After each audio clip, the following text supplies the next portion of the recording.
The kitchen door didn't just swing shut behind me. It felt like it slammed a lid on my entire existence within this family. I had just stepped in from the garage, my coat still damp from the evening mist, only to find the three of them huddled around the granite island like a council of war.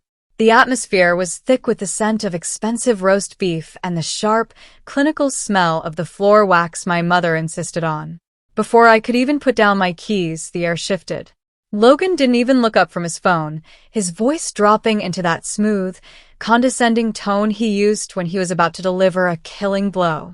He whispered to my father, loud enough to cut through the hum of the refrigerator, that he literally gets sick just seeing me walk through that door. He claimed my negative energy was ruining the high-stakes deal he was supposedly closing for the family tonight. My father, without a second of hesitation or a single question, pointed a trembling finger toward the door I had just entered. "If your brother is this distressed by your presence, Clara, you need to turn around and leave. You're not welcome at this table tonight." I didn't scream. I didn't drop my keys or beg for a plate of the dinner I had actually helped pay for via a loan my mother requested last month. I just stood there, looking at Logan. He was leaning against the counter, smirking into a glass of 18-year-old scotch I knew he'd charged to my father's emergency credit card. He thought he had won the final round. He thought he had successfully purged the failure of the family from his sight, so he could finalize his latest scheme in peace. But as I turned back toward the garage, my hand brushed the cold rectangle of my phone in my pocket. What they didn't know, what Logan hadn't even considered in his massive arrogance, was that I already had the texts. I had seen every single message he'd been sending to my mother's iPad for months, a systematic character assassination designed to make me look unstable and greedy. I had screenshots of his gambling debts, his fake bank statements, and the absolute proof of what he was actually doing with the business capital my parents had drained from their home equity for him. I'm Clara Whitmore.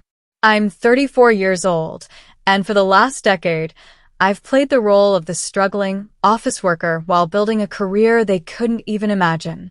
I am a senior risk analyst for a global forensic accounting firm.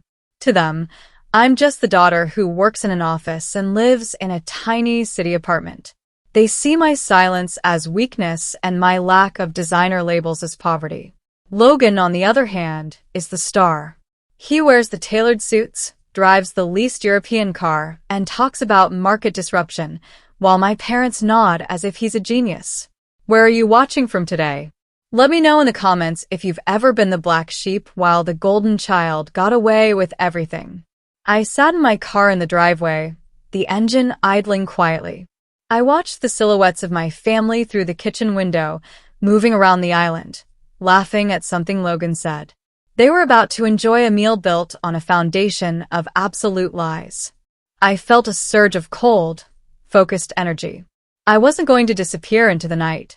I was going to wait. Sometimes the strongest move isn't reacting. It's waiting for the perfect moment to let the truth do the heavy lifting. I pulled up a specific encrypted file on my phone. The game hadn't ended when they kicked me out of the kitchen. It had actually just begun. But what I saw on my screen next, I wasn't even ready for the depth of the betrayal. It wasn't just my reputation he was stealing. He had already started the paperwork for something much worse. The light from my phone screen was the only thing illuminating the dark interior of my car, and what I was reading made the cold rain outside feel like a warm breeze. It wasn't just a message about money. It was a digital blueprint for a total family takeover. The document Logan had sent to a contact labeled Vince wasn't just a loan application. It was a pre-filled application for a secure memory care facility, a high-end, high-security nursing home specializing in dementia. But that wasn't the worst part. Attached to it was a draft of a voluntary power of attorney, giving Logan total control over my father's medical and financial decisions. He wasn't just planning to steal their savings. He was preparing to lock our parents away, gaslighting the world into believing they were mentally incompetent just to get them out of the way. I felt a wave of nausea, followed by a terrifyingly sharp clarity. Logan had been planting these seeds for years, whispering to our mother about Dad's forgetfulness and telling Dad that Mom's been acting confused lately. He was creating a reality where they could only trust him. And me? He had spent the last 6 months painting me as a bitter, unstable debt collector who was only looking for a handout. The texts on my screen proved he had even forged a psychiatric evaluation in my name to keep me from having any legal standing when he finally made his move. He didn't just want me out of the kitchen. He wanted me erased from the family's legal existence, so I couldn't protect them. I realized then that my parents weren't just being biased. They were being hunted by their own son. Subscribe if you've ever seen someone use love as a weapon to steal from their own blood. This isn't even the darkest part of his plan. I looked back at the kitchen window. The silhouettes of my mother and father were moving in a slow, comfortable rhythm, clearing the plates. They had no idea that the man laughing with them, the man they called their golden boy, was currently counting down the days until he could put them behind locked doors. I reached into my briefcase and pulled out my work tablet. As a senior risk analyst, I had access to real-time credit monitoring tools. I ran a deep scan on my father's social security number. Within seconds, the screen turned red. 4 new high-interest private loans had been opened in the last 72 hours. The total was nearly $300,000, and the collateral listed was the very house I was sitting in front of. The refinancing documents Logan was carrying weren't for a bank. They were for a private lender, the kind of people who don't send letters when you miss a payment. They send men in black sedans. My stomach twisted as I remembered the car I had seen parked at the end of the block. Logan wasn't just a thief. He was in over his head with people who didn't play by the rules. He was selling our parents' life to pay off his own gambling debts. I looked at the kitchen door. The lights in the dining room flickered as someone moved into the study. That was the signal. My father and Logan were going to discuss business over brandy. If those papers were signed, it would be nearly impossible to undo the damage. I stepped out of the car, the rain soaking through my thin blouse instantly, but I didn't feel the cold. I felt the weight of the manila envelope in my hand. Inside was the truth, the real bank statements, the logs of Logan's gambling accounts, and the text history he thought was private. Sometimes the strongest move isn't reacting, it's showing up when they think they've already won. I walked toward the kitchen door, not as the struggling sister they had just insulted, but as the only person capable of stopping a catastrophe. But as my hand touched the doorknob, I heard a loud crash from inside the study, followed by my mother's scream. My heart hammered against my ribs. I was out of time. What I found when I burst through that door changed everything. The sound of my mother's scream shattered the suburban silence, and I didn't hesitate. I threw the kitchen door open, sprinting past the island where the remains of their peaceful dinner still sat. I reached the study in seconds, my heart hammering a frantic rhythm against my ribs. The scene inside was chaos. A heavy crystal decanter lay shattered on the hardwood floor, dark amber brandy soaking into the expensive Persian rug like a spreading bloodstain. My father was slumped in his leather armchair, clutching his chest, his face a terrifying shade of gray. My mother was hovering over him, her hands shaking so violently she couldn't even pick up her phone. And Logan? Logan was standing by the desk, his face pale, but his hands were busy. He wasn't reaching for the phone to call 911.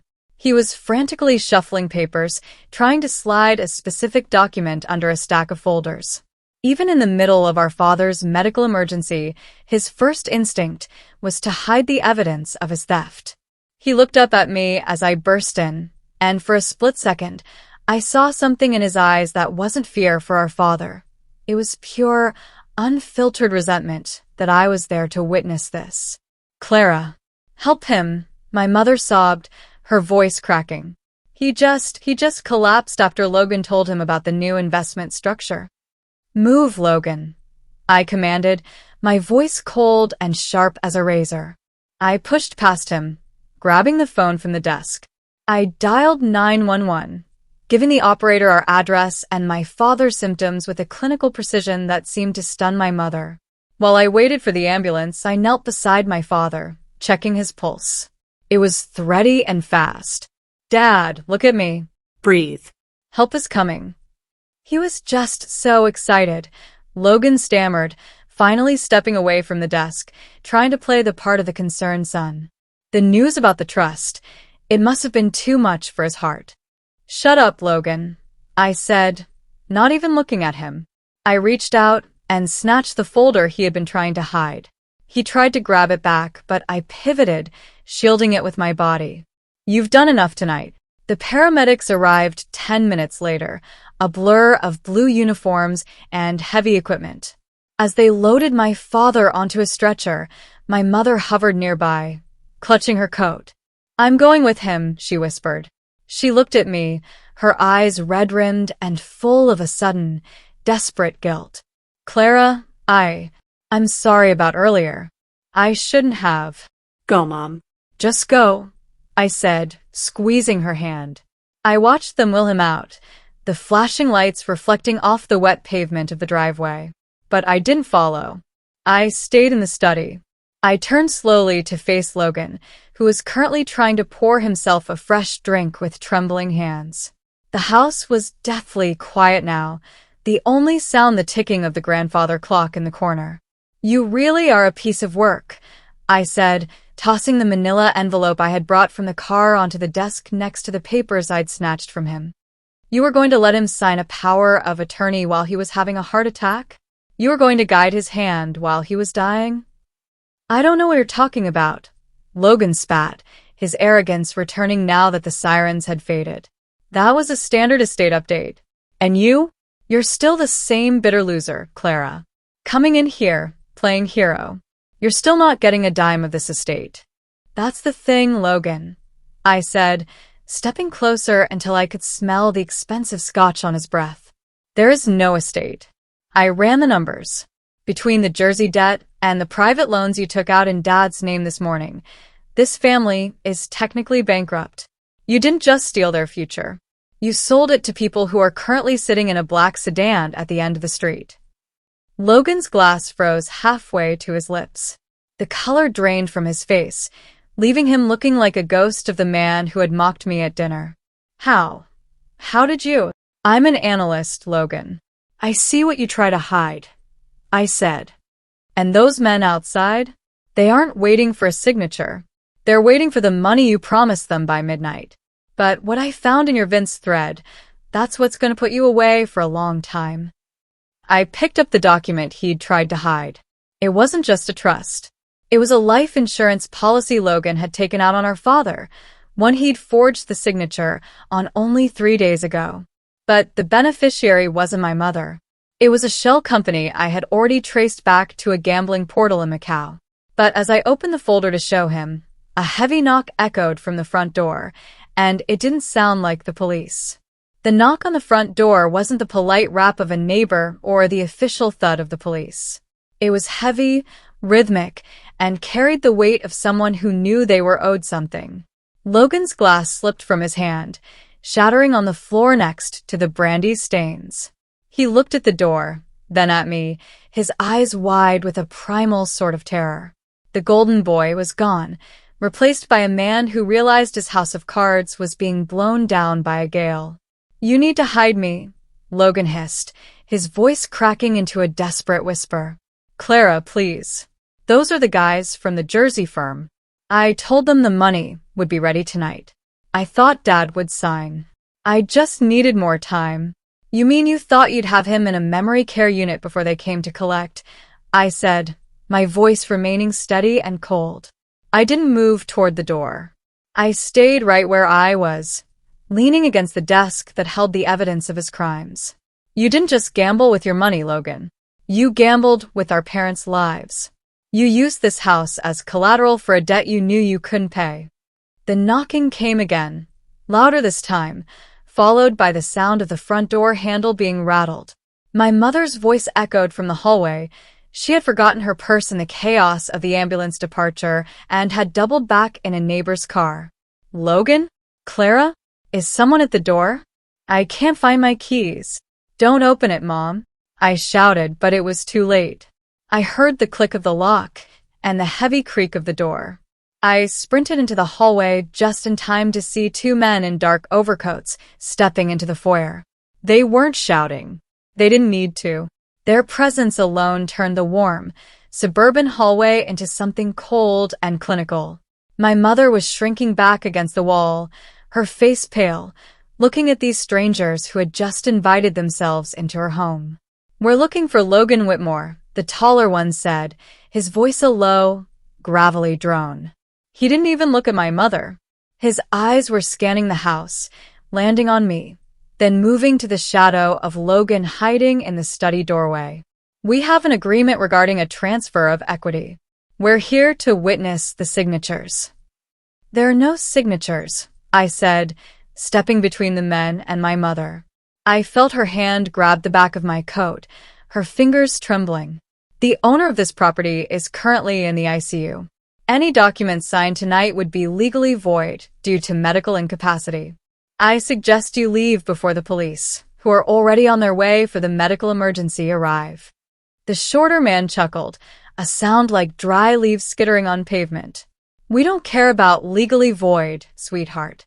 We care about the 250 large your brother put on the table." He said the old man was a penstroke away from a graceful retirement. "We're just here to help him across the finish line." "Logan," my mother whispered, her voice full of a heartbreaking confusion. "Who are these people? What equity are they talking about?" Logan finally stepped out, but he didn't look at her. He looked at the men, his hands raised in a pathetic gesture of supplication. "I can get it. The ambulance, it messed everything up. Give me 24 hours. My sister, she has money. She works for a big firm. She can co-sign." The betrayal hit me like a physical blow, but I didn't flinch. He was throwing me to the wolves to save his own skin, even after I had called the ambulance that saved our father. I looked at the tall man and pulled my work ID from my pocket, holding it up. "I'm a senior lead with the forensic audit group. I've already flagged every account tied to this property for fraudulent activity. If you touch a single asset in this house, you're not just dealing with a gambling debt, you're dealing with a federal investigation into elder abuse and racketeering. I have the logs. I have the texts. And most importantly, I have the names of your escrow shell companies." The room went deathly silent. The tall man looked at me, really looked at me, measuring the iron in my voice against Logan's whimpering. Sometimes the strongest move isn't reacting, it's showing them that you're the most dangerous person in the room. Subscribe if you've ever had to protect your family from their own mistakes. The man took a slow step toward me, his shadow looming over my mother, but before he could speak, the sound of a second siren, a police cruiser this time, began to wail at the end of the street. I didn't look away from him. I knew the neighbors would have called about the first ambulance, and I had sent a silent distress signal from my work tablet minutes ago. The man glanced at the window, then back at Logan. "This isn't over, kid. Not by a long shot." As they turned to leave, Logan collapsed onto the hallway bench, but what I saw in his hand as he sat down made me realize the nightmare was only shifting shape. He wasn't holding his phone, he was holding the forged life insurance policy, and he was staring at it with a look of pure, dark desperation. The front door slammed shut as the two men retreated into the night, their black sedan peeling away just as the blue and red strobe lights of a police cruiser washed over the foyer walls. My mother was slumped against the floral wallpaper, her breath coming in shallow, ragged gasps. She looked at the door, then at Logan, then finally at me, as if she were seeing me for the first time in 30 years. The unstable daughter had just stood down two debt collectors while the golden boy had tried to sell her to them like a piece of collateral. "Logan," she whispered, her voice cracking. "What did you do?" "Who were those men?" Logan didn't answer. He was sitting on the mahogany hallway bench, his eyes fixed on the forged life insurance policy in his hand. The paper was crumpled where his white-knuckled grip held it. He looked like he was vibrating with a frantic, internal energy. "It was supposed to be a sure thing," he muttered, his voice sounding hollow, almost possessed. The market was supposed to turn. I was going to pay it all back before Dad even noticed the shift. It's not my fault the timing was off. The timing? I walked over to him, snatching the insurance policy out of his hand before he could react. I held it up so my mother could see the forged signature, a shaky, poor imitation of our father's elegant script. You weren't waiting for the market, Logan. You were waiting for Dad to die. You took out a policy on his life and tried to trick him into signing over his house on the same night. Do you even hear yourself? I did it for the family. Logan suddenly screamed, jumping to his feet. He lunged for the paper, but I stepped back, the training of a decade in high-stakes auditing keeping me out of his reach. If I didn't get that money, those guys would have burned this house down anyway. I was trying to consolidate the debt. You've always lived in your little bubbles, Clara. You don't know what it's like to have real pressure. Real pressure? I let out a sharp, cold laugh.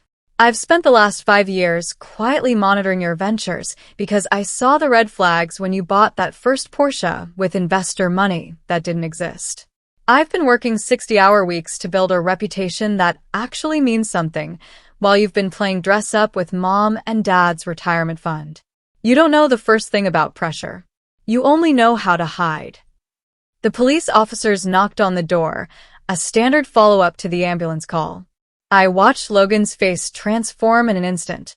The desperate, snarling animal vanished, replaced by a mask of grieving, overwhelmed concern. He actually squeezed out a tear as he turned toward the door. It was the most disgusting thing I had ever seen. Officers, thank God, Logan sobbed, moving toward them as they entered. My sister, she's having another episode. She's been shouting and threatening us since my father was taken to the hospital. We're so worried about her. My mother froze. She looked at Logan, then at the officers, and then at me. This was it. This was the moment Logan had been preparing for with his months of instability texts. He was playing his final card, trying to have me removed or detained so he could get back into that study and finish destroying the evidence before the sun came up. Is that true, ma'am? The younger officer asked, looking at me with a mix of caution and pity. Are you having a medical crisis? I didn't panic. I didn't shout. Shouting is what unstable people do. Instead, I reached into my coat and pulled out my work tablet. I turned the screen around to show them the real-time recording from the study's hidden security camera, a camera I had installed 2 weeks ago when I realized the medical proxy talk was getting serious. Officer, I said, my voice as steady as a heartbeat. I am a senior lead with the Forensic Risk Division. Before you listen to my brother, I suggest you watch this clip from 10 minutes ago. It shows him shuffling forged legal documents while my father was actively having a heart attack on the floor. It also shows the 2 men who just left this house after threatening my mother over gambling debts. The silence that followed was absolute. Logan's mask didn't just slip, it shattered. He looked at the tablet, then at my mother, who had finally reached her breaking point. She walked over to Logan and, with a strength I didn't know she possessed, she slapped him across the face. Get out, she hissed. Get out of my house before I tell them everything. But as Logan backed away, a look of pure malice crossed his face.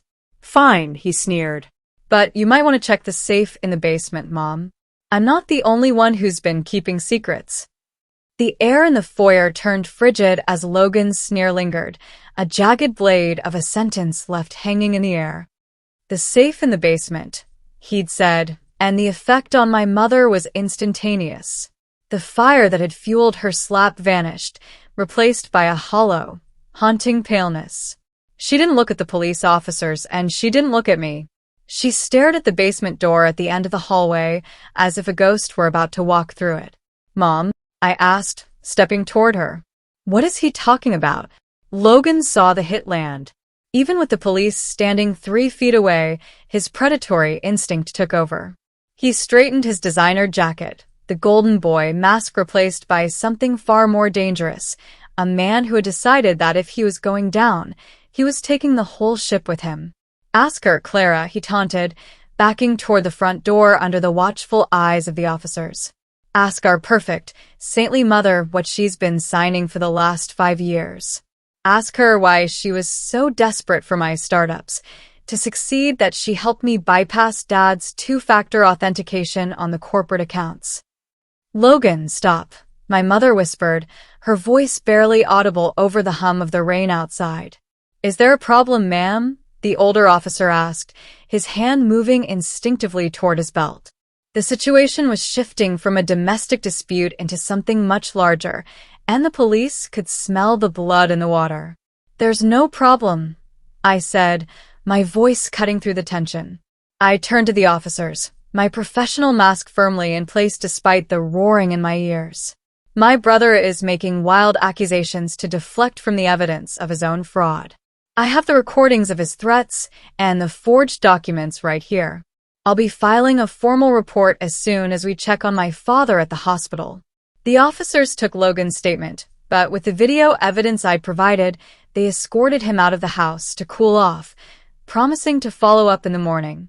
They didn't arrest him yet, not without a complainant's signature from my father, but the house was finally empty of his physical presence. The silence that followed was heavy. My mother hadn't moved. She was still staring at that basement door. I walked over and gently touched her arm. Mom, look at me. Whatever it is, we can fix it. I'm an auditor. I deal with messes for a living. Tell me what he did. It wasn't just him, Clara, she said, finally meeting my eyes. Her gaze was fractured, filled with a shame so deep it made her look decades older. A few years ago, when your father's firm hit that rough patch, Logan told me he could fix it. He said he just needed a little float from the employee pension fund. He promised it would be back in 30 days. He told me it was the only way to save your father's reputation. My heart stopped. The employee pension fund. That wasn't just a family dispute. That was a federal crime. And you gave him the access codes? He told me he was protecting us, she cried out, the tears finally breaking through. He said you were too judgmental, that you'd want to shut the company down and leave everyone unemployed. I signed the authorization forms, Clara. I thought I was being a good wife. I thought I was being a good mother to a genius son. I felt a wave of cold fury, not just at Logan, but at the systematic way he had groomed our mother into becoming his accomplice. He had used her fear of scandal and her blind spot for him to turn her into a criminal. I didn't say a word. I walked to the basement door, opened it, and headed down the creaky wooden stairs. The safe was hidden behind a false panel in the wine cellar. I knew the code. It was my birthday, a pathetic irony that didn't escape me. When the heavy door clicked open, I didn't find stacks of cash. I found a mountain of paper, ledger after ledger of internal transfers that led nowhere. Logan hadn't just been gambling with his own debts. He had been using our father's company as a personal piggy bank, and my mother had been the one handing him the key. I sat on the cold concrete floor, surrounded by the wreckage of my family's integrity. My phone buzzed. It was a text from an unknown number. I opened it, expecting a threat from Logan's creditors. Instead, it was a photo. A grainy, long-lens shot of me sitting in my car earlier that night. The caption read, Asterisk, you think you're the only one watching, Clara? Your brother isn't the only one who owes us. Your firm has a very interesting history with our investors. Keep the safe closed, or we'll open your files next. Asterisk, the betrayal had just grown a second head. I wasn't just fighting Logan anymore. I was fighting a shadow that reached all the way into my own office. But as I scrolled through the photo's metadata, I realized the person who sent it had made a fatal mistake, one that only a forensic analyst would catch. The shadow had a name, and it was someone I had trusted for years. The metadata on the photo was a digital fingerprint that pointed straight back to someone I saw every single day at the office. The GPS coordinates and the device ID belonged to Marcus, my direct supervisor at the firm. The realization hit me like a physical blow. Marcus wasn't just my mentor. He was the one who had been assigning me low-priority cases for the last 6 months, effectively keeping my eyes off the very sectors where Logan's shell companies were operating. It wasn't a coincidence that Logan had been so bold. He had an inside man at the most powerful forensic audit firm on the East Coast. I stood up, the cold air of the basement chilling the sweat on my neck. My mother was standing at the top of the stairs, her silhouette trembling in the dim light. "Clara? What's down there? Can we just put it back and pretend?" "There is no pretending anymore, Mom," I said, my voice sounding distant even to my own ears as I began stuffing the ledgers into my briefcase. Logan didn't just steal money. He's been used as a front for a massive money laundering operation, and it looks like my own boss is the architect. You didn't just sign away the pension fund. You signed the Whitmore name onto a federal indictment. The look of pure horror on her face would have broken me yesterday. Tonight, it was just another data point. I walked past her, my mind racing. If Marcus was watching me, then my apartment wasn't safe. My car might be tracked. I was a senior risk analyst, and I had completely missed the biggest risk in my own life because I was too focused on the obvious villain in the kitchen. "I have to go to the hospital," I said, grabbing my coat. "I need to see Dad. If he's conscious, he's the only one who can help me freeze the corporate accounts before Marcus or Logan wipes them clean." "You can't leave me here," my mother pleaded, clutching my arm. "What if those men come back? What if Logan?" "Logan is the least of your worries right now, Mom," I said, gently but firmly prying her fingers off my sleeve. "Stay in the house. Lock the doors. Don't answer the phone for anyone, not even Marcus. I'll call you when I'm with Dad." I drove to the hospital through a blinding downpour, my eyes constantly darting to the rear-view mirror. Every pair of headlights behind me felt like a threat. When I reached the ICU, the sterile smell of antiseptic and the rhythmic beeping of monitors did nothing to calm me. My father was hooked up to a dozen tubes, his chest rising and falling in a shallow, mechanical rhythm. He looked small. For the first time in my life, the man who had loomed over me like an unreachable mountain looked like a heap of broken stones. "He's stable, but sedated," the nurse told me, her voice hushed. "The cardiac event was severe. He needs absolute quiet." "I just need a minute," I whispered. I sat by his bed, taking his cold, papery hand in mine. "Dad, it's Clara. I have the ledgers. I know what Logan did, and I know about Marcus." As if responding to the name, my father's fingers twitched. His eyes didn't open, but his heart rate monitor spiked for a fleeting second. I noticed a small, folded piece of paper tucked under his hospital ID bracelet, the kind of yellow sticky note he always used for quick memos. I pulled it out carefully. It wasn't a memo. It was a series of 8-digit numbers followed by a single word: Apollo. My blood ran cold. Apollo wasn't a business term. It was the internal code name for a whistleblower project I had been working on at the firm, a project Marcus had shut down 3 months ago, claiming the leads were dead. My father hadn't been a blind victim. He had been my secret source. The low-priority data I'd been receiving anonymously through the firm's tip line hadn't come from a disgruntled employee. It had come from my father. He had known. He had been trying to tell me about the corruption without putting me in Marcus's crosshairs. The heart attack wasn't just stress. It was the moment he realized his own son was working for the people he was trying to expose.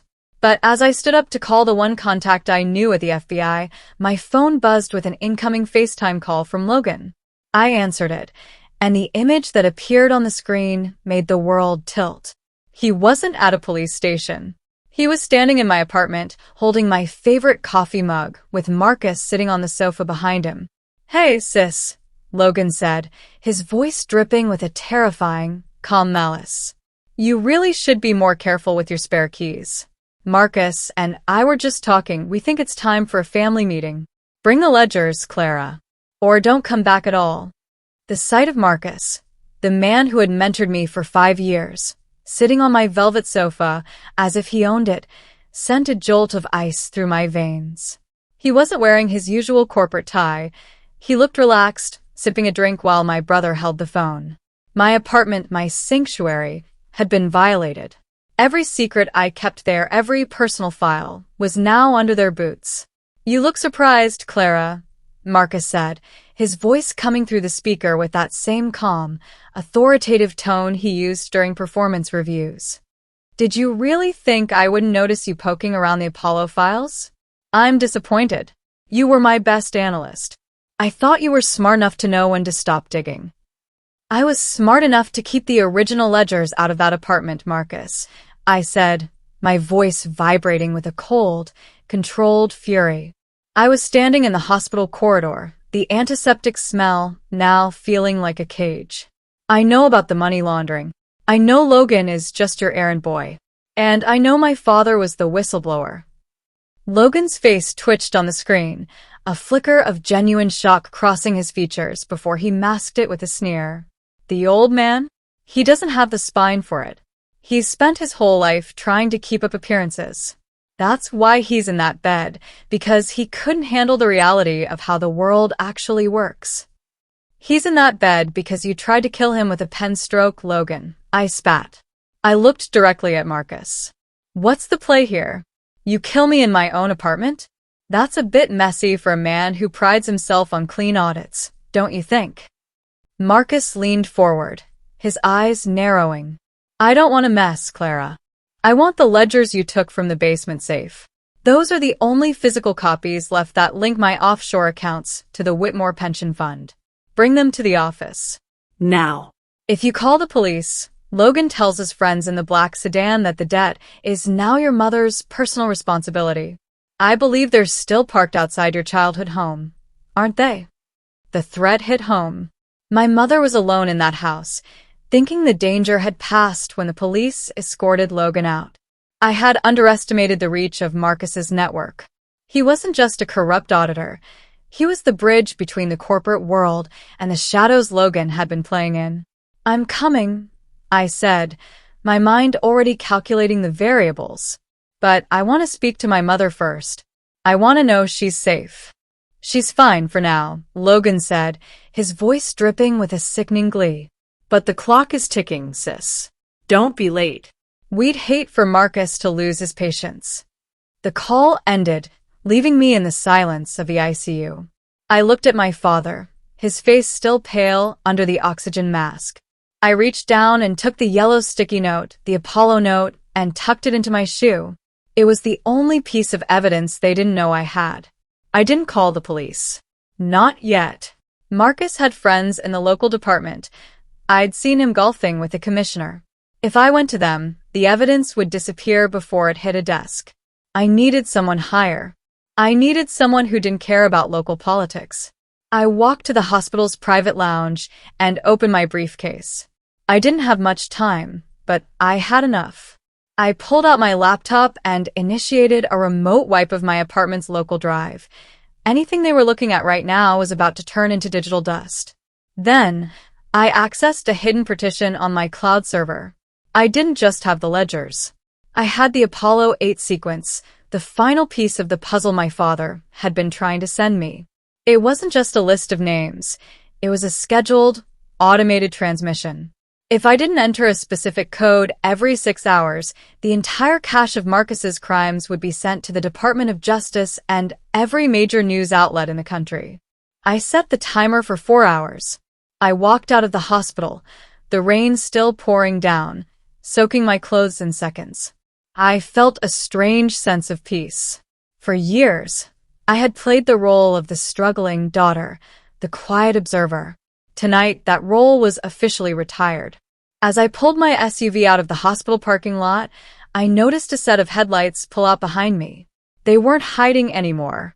The hunt was on, but what Marcus and Logan didn't realize was that I wasn't the prey. I was the one setting the trap. But as I turned onto the highway, a black sedan swerved in front of me, forcing me to slam on the brakes. The men from the house were back, and this time, they weren't waiting for a signature. The screech of my tires on the wet asphalt echoed through the empty highway as the black sedan boxed me in. I was trapped between the concrete median and the very men who had threatened my mother hours ago.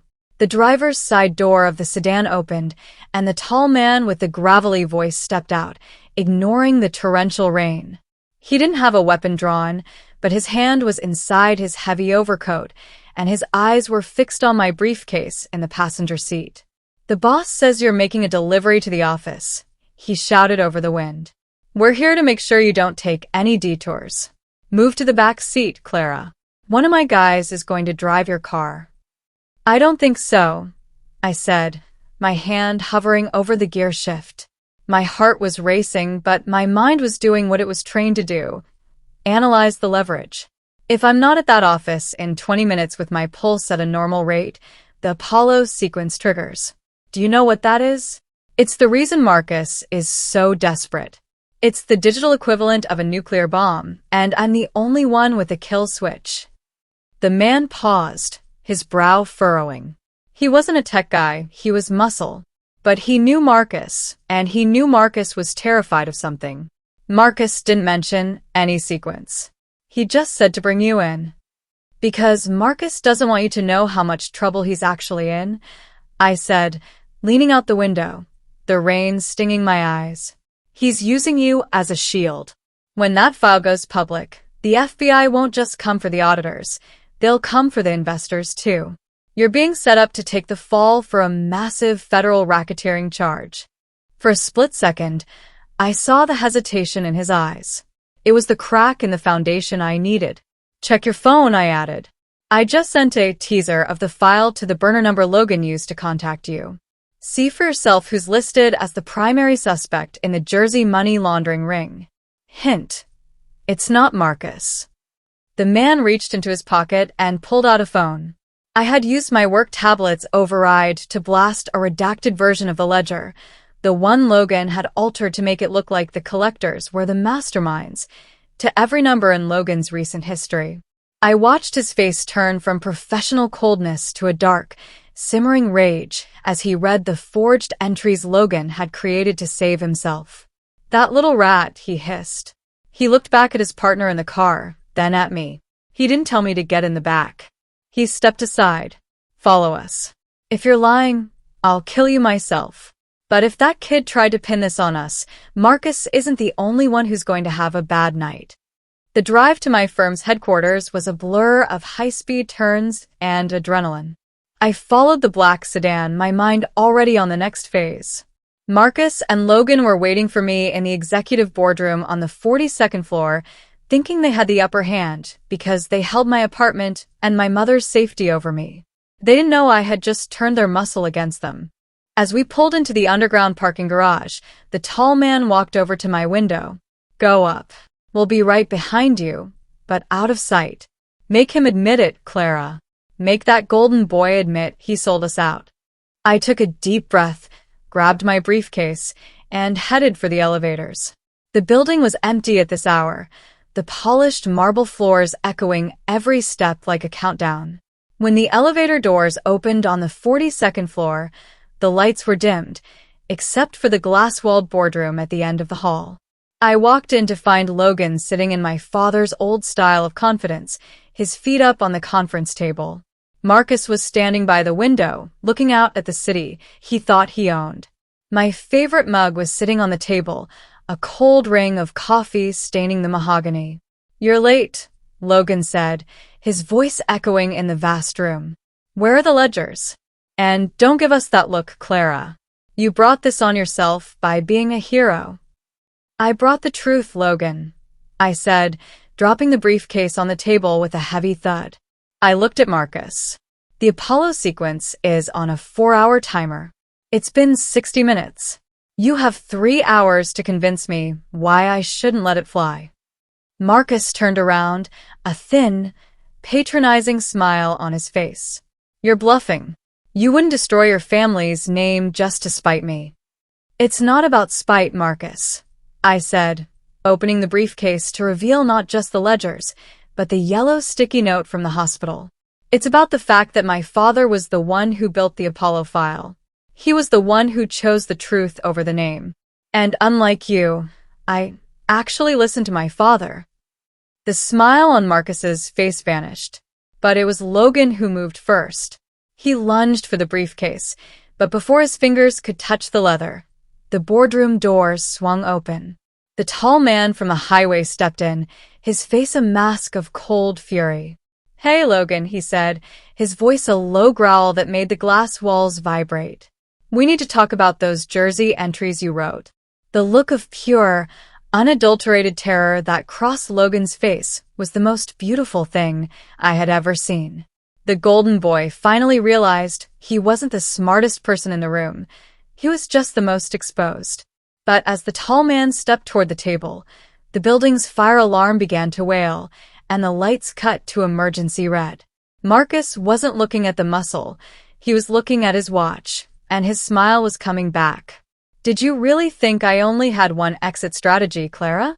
The emergency siren screamed, a rhythmic, soul-piercing wail that turned the boardroom into a strobe-lit nightmare of crimson and shadow. The elevators hissed shut, locked down by the security system. Marcus didn't look panicked. He looked triumphant. He stepped away from the window, his silhouette dancing against the red flashes. "The fire alarm triggers a localized EMP and a hard wipe of the building's internal servers, Clara," Marcus said, his voice raised to be heard over the sirens. "In 5 minutes, every digital footprint in this office, including your Apollo trigger on the firm's network, will be fried. You played your hand too slow. You brought the physical ledgers right back to me, and now, the digital ghosts are being exorcised." Logan's terror shifted instantly back into a manic, desperate bravado. He looked at the tall man from the highway, who was momentarily disoriented by the blaring sirens and the flashing lights. "You hear that, Vince?" Logan shouted, a hysterical edge to his voice. "The evidence is gone. Whatever Clara showed you was a fake. Marcus is wiping the slate clean." Vince, the tall man, didn't move. He looked at me, then at Marcus. He was a man who lived in a world of physical consequences, and the high-tech digital war happening around him was a language he didn't speak. But he understood the look on Marcus's face. It was the look of a man who was about to discard his pawns. "I'm not a digital ghost, Marcus," I said, stepping closer to the table, my hand firmly on the briefcase. "I didn't tell them that the Apollo sequence wasn't on the firm's servers. I had hosted it on a decentralized, offshore satellite node, a trick I'd learned while auditing a crypto firm last year. The building's wipe wouldn't touch it. And neither is the money you moved out of the pension fund. That paper trail exists in the real world, and I'm holding it." "Give it to me, Clara." Logan lunged across the table, his hands clawing for the briefcase. I didn't pull back. I swung the heavy leather case with every ounce of strength I had, catching Logan square in the jaw. He grunted and collapsed back into his chair, the golden boy finally silenced by the weight of his own greed. Marcus's eyes snapped to the briefcase. The thin veneer of the sophisticated executive was peeling away, revealing the desperate criminal underneath. "Vince, Take it from her. now." I'll double your payout. Just get those papers." Vince took a step toward me, but I didn't flinch. I reached into my pocket and pulled out my father's yellow sticky note, the one Marcus thought was just a piece of scrap paper. "Vince, look at the number on the bottom of this note. It's not a code. It's a routing number for a private account Marcus opened in Zurich 2 days ago. Check the balance. He didn't just set you up to take the fall. He's already moved your payout into his personal exit fund. He's leaving you with nothing but a prison sentence." The air in the room seemed to solidify. Vince pulled out his phone, his thumb hovering over the screen as he checked the number I'd texted him earlier, the one I'd pulled from Marcus's private cloud. The sirens continued to wail, but the silence between the four of us was deafening. Vince's face darkened. He didn't look at me. He turned his gaze slowly toward Marcus. "You told me the Zurich account was the insurance for the crew. You said we all moved together." "She's lying, Vince. She's an analyst. She manipulates data for a living." Marcus shouted, his hand reaching for the desk drawer. But Vince was faster. He crossed the room in 2 strides, his massive hand pinning Marcus against the glass window. The glass groaned under the pressure. "I don't need data to see a rat," Vince growled. Logan, seeing his protector neutralized, tried to scramble toward the door, but He tripped over the very chair he'd been lounging in. He looked up at me, tears of rage and fear streaming down his face. You ruined it, Clara. You ruined everything. We could have been rich. We could have been a real family. We were a real family, Logan, I said, looking down at him with nothing but pity. But you were too busy looking for a shortcut to notice. I turned back to the briefcase. The 4-hour timer on the Apollo sequence was down to 30 minutes. I didn't need to wait for the cops. I didn't need to wait for Marcus to confess. I opened my laptop, connected it to my phone's hotspot, and prepared the final command. But as I hit the first key, the heavy boardroom doors were kicked open. It wasn't the police. It was my mother. She was soaked to the bone, her hair matted to her face, and she was holding a small, silver flash drive I'd never seen before. Clara, don't, she gasped, her voice raw. There's one more thing you don't know. About your father. The world seemed to stop. I looked at the drive, then at Marcus, who suddenly started laughing, a dry, hacking sound that sent shivers down my spine. Tell her, Margaret. Marcus wheezed through Vince's grip. Tell her why your husband was really building that file. The sirens continued to pulse in the background, but the boardroom felt like it had been plunged into a vacuum. My mother stood in the doorway, the silver flash drive glinting in the emergency red light. Her hands were shaking, but her eyes were fixed on Marcus with a look of absolute betrayal. Marcus, still pinned against the glass by Vince, let out a jagged laugh. Go on, Margaret. Tell the hero of the family the truth about her hero father. Mom, what is he talking about? I asked, my fingers frozen over the laptop keys. The Apollo timer was down to 20 minutes. What's on that drive? It's the encryption key, Clara, my mother whispered, stepping into the room. She didn't look at Logan, who was whimpering on the floor, or the muscle-bound man holding Marcus. She only looked at me. Your father didn't build the Apollo file to expose Marcus. He built it as a shield. He was part of it in the beginning. 10 years ago, when the firm almost went under, your father made a deal with Marcus to save our lives. He spent the last decade trying to buy his way out, trying to replace the money he stole from the pension fund. The floor felt like it was tilting. My father, the man who had sent me the anonymous tips, the man who had been my moral North Star, had been the original architect of the very crime I was trying to solve. The tips he sent you? Marcus sneered, his face turning purple under Vince's grip. That wasn't him being a whistleblower. That was him trying to burn me so his own name would stay clean when the audit hit. He was going to let Logan take the fall for the Jersey debt, and he was going to let me take the fall for the pension fund. He was setting us all up to be his scapegoats. I looked down at the yellow sticky note in my hand. Apollo, it wasn't just a code for a file. In Greek mythology, Apollo was the god of truth, but also the god of plagues. My father had been spreading a plague of evidence to protect his own skin, and he had used me, his honest daughter, as the delivery system. Clara, my mother said, walking toward me and placing the drive on the mahogany table. If you trigger that sequence, you don't just put Marcus and Logan in jail. You destroy your father's memory. You make him a criminal in the eyes of the world. He'll die in that hospital bed with a guard at the door. I looked at the silver drive, then at the laptop screen. The timer was at 14 minutes and 22 seconds.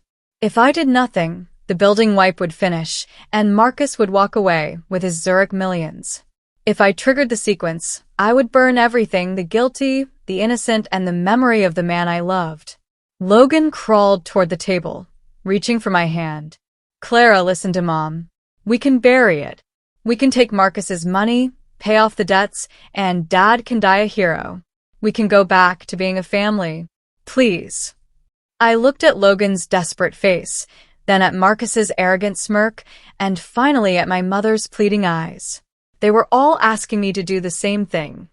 Keep the lie alive. They wanted the perfect Whitmore name to stay intact, even if it was built on a foundation of theft and broken lives. I reached out and picked up the silver flash drive. Marcus started to grin. That's my girl. Smart. Logical. A real risk analyst. I didn't plug the drive into the laptop. Instead, I walked over to the open briefcase and dropped the drive inside. Then I turned back to the laptop. My heart was breaking, but my hand was steady. My father taught me that a risk analyst's job is to find the truth, no matter how much it hurts, I said, my voice echoing in the crimson room. He also taught me that you can't build a future on a rotten foundation. If he was a criminal, then the world needs to know. I'm not saving his memory. I'm saving the truth. I hit the final command. The screen flashed. Transmission complete. In that instant, the Apollo file was blasted to every regulatory agency in the country. The digital bombs I had set were exploding in servers from DC to Zurich. The sirens stopped abruptly as the building's power finally failed, plunging us into darkness. "You bitch!" Marcus screamed, but his voice was drowned out by the sound of heavy boots echoing in the hallway. This time, it really was the police and a federal tactical team. A year later, I stood in front of a modest grave. It didn't have a grand monument or a list of corporate titles. It just said, Richard Whitmore. A man who faced the truth. ***, my father had died 3 days after the file went public. He never woke up to see his name in the headlines, but the last thing I had whispered in his ear was that I had finished his work. Logan was serving 15 years for fraud and racketeering. Marcus was gone. He tried to run that night, but Vince and his crew had their own way of settling debts before the police could get to him. My mother lived in a small apartment now. The house had been seized to pay back the pension fund. She didn't speak to me much, but she finally stopped lying to the neighbors. I still work as an analyst, but I don't work for a firm. I work for the people Logan and Marcus tried to erase. I'm Clara Whitmore. I'm no longer the black sheep or the struggling daughter. I'm the woman who turned the lights on in a room full of monsters. The game is over, and for the first time in my life, I can breathe. Thank you for watching. The truth doesn't always have a happy ending, but it's the only ending that matters. If you've ever had to make a choice between your family's image and your own integrity, you're not alone. Stay sharp, stay honest, and never be afraid to burn down a lie. Until next time.